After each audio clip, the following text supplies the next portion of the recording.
isang 8 Sorry sa Divisoria sa Maynila kanina lamang. Nasa Divisoria si Carmelita Valdez, patrol ng bayan. Carmelita? Puri na bandang alas 4:30 kaninang hapon ang maganap. Ang kanina pa'y pinatatakutan namin, ang pagbuho nitong side building. Dito sa kanto ng Padre Prada at Juan Luna dito sa Divisoria, Maynila.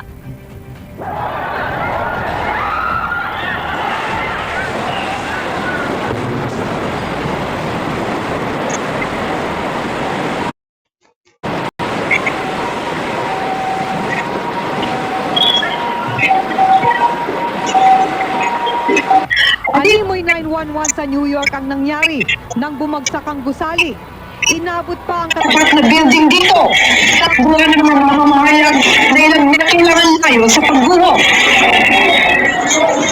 Bago ang pagguho, kinurdon na ng mga city officials ang building. Pinasara na rin ang mga establishmento sa paligid nito. Pinalaya sa mga vendors sa kalsada at pati mga residente sa mga katabing gusali. Kaninang alas 10 ng umaga nang unang makarinig ng kalabog ang mga residente dito. Gumanong bumapa po siya, naglabasan po kami lahat. Dalawang pang-pang ganun. Yung building is parang humiga siya ng konti. Ngayon, yung mga tao is nagbabaan. Bandang alas 3 kaninang hapon nang nag-umpisang mabasag ang mga salamin sa ground floor ng gusali. Isinisisi ng may-ari ng gusali sa mga construction sa paligid nito ang pagbagsak ng SAI building. Beside our building, they injected piles, and also here, they also injected piles. So there was so much pressure on our building.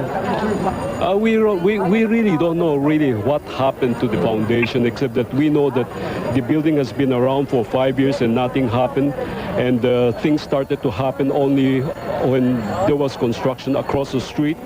Paimbestiga ko ito anong plano, sino nagtayo, sino arkitekto, sino engineer, at sino naman yung inspektor na namahala ng monitoring while it was going up. I understand it was constructed in 1998. Alam mo, Corina, noong Abril pa ay unang napansin ng merong movement o umaangat itong lupa dito sa harapan mismo ng gusali. At maswerte pa rin tayo dahil kanina 5 minuto lang bago naganap itong pagguho ay dumaan pa tayo dito sa harap ng gusali dahil kailangan kong tumawid para madala itong ating tape doon sa van na nasa kabilang side ng gusali. At pagtawid ko, kararating ko lang ng van noon na unti-unti na napansin na namin na nagka-crack na at tumutunog na itong mga bintana, mga salamin ng gusali hanggang sa tuluyan na ngang gumuho. Corina, sa ngayon ay mananatiling nakabantay dito ang mga pulis para naman maiwasan na meron pang makapasok dahil meron mga residente na maaring magpilit na pumasok dito, baka magbabaka sakaling may makuha pa sila dito sa gumuhong gusali. At ayon sa city officials o sa pamahalaang Maynila, sisimulan na rin nila ang investigasyon bukas, Corina. Alright, Twinkle, wala namang nasaktan sa Wala, nangyari? definitely. Dahil kanina, mga around 10 o'clock pa lang sinimulan na nila na ikinordon off itong paligid nitong gusali at hanggang alas 3 kaninang hapon ay pinaalis na rin itong mga residente dito sa paligid, lahat ng mga tindero. Actually, natigil nga ang negosyo ngayon dito sa kahabaan na ito ng Juan Luna at nitong Rada. Ito yung pinaka-busy na street dito sa isa sa mga pinaka-busy street dito sa Divisoria.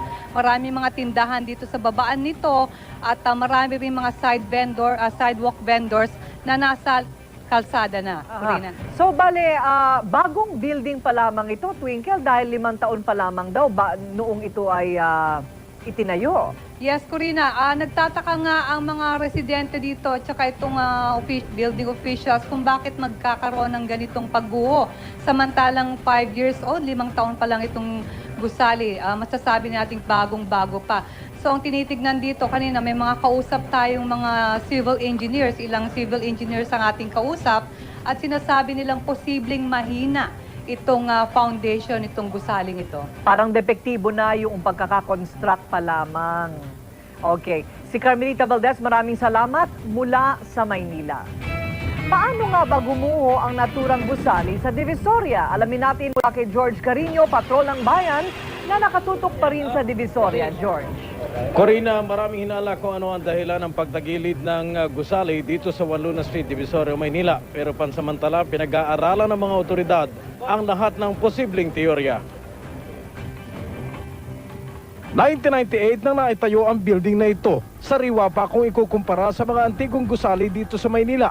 Pero ngayon, tumagilid at tuluyang gumuho. Wala pang malinaw na dahilan kung bakit ito tumagilid. Bagamat ang mga otoridad mayroon ng teorya. The columns and the beams are still intact. That's why the swell is the problem there. Lupa mismo ang problem dyan. Nag-shrink siya ng konti.